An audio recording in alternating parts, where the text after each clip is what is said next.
Hey guys, I will show you how you can create an orders agent to track orders, update orders, change the order address with lookfor's multi-agent system. In that multi-agent system, all you need to do is to tell your teammates, this is your orders agent, on how to act and react to your customers. In order to track their orders, cancel their orders, there are some tools, and you're just telling use this agent to respond support queries. You can use get customer orders tool to list the customer orders. You need to use get order details, and these are the tools that you can choose it from.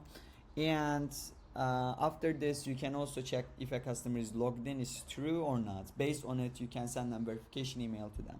Let's check the order that I have previously created. Hey guys, where is my order 1017? Send that email.